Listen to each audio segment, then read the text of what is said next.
Experimentarium er et helt specielt museum af en anden type end den, vi normalt kender til, fordi det er et sted, hvor vi inviterer gæsterne til at bruge hænderne, bruge sanserne, bruge hele kroppen til selv at udføre eksperimenter.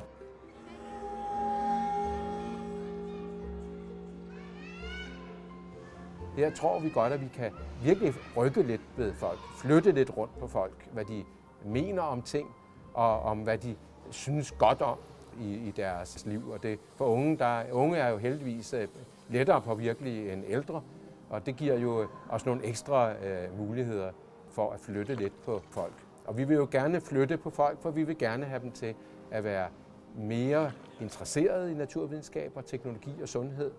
Vi vil gerne have dem til at stille nye spørgsmål og engagere sig og sige, okay, jamen det her er ikke umuligt at forstå.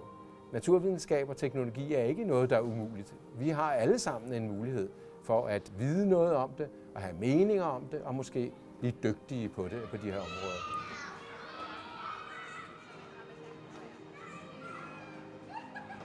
Vi skal være altid lidt overraskende. Vi skal altid levere noget, der taler til hele kroppen, til alle sanserne, til følelser og sætter sig gode hukommelsesspor. Og så skal vi også arbejde meget aktivt med generationerne på tværs. Vi tror, at generationerne har rigtig meget at sige hinanden, og det er ikke altid kun den ældre generation, der har noget at sige til den yngre. Det kan også gå den anden vej, og det må vores udstillinger gerne hjælpe til med.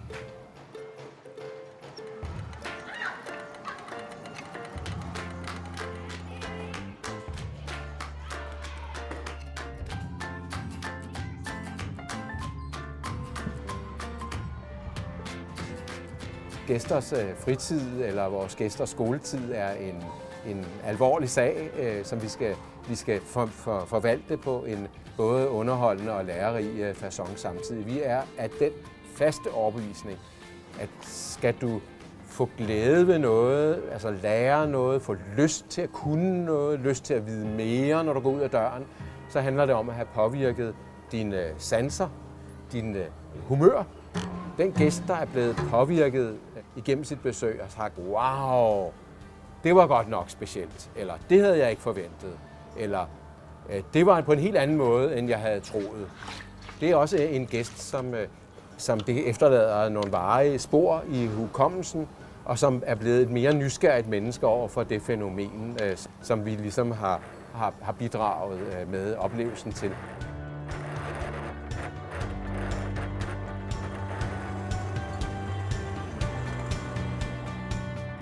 Verden er meget sjovere end det, men den har brug for os alle sammen.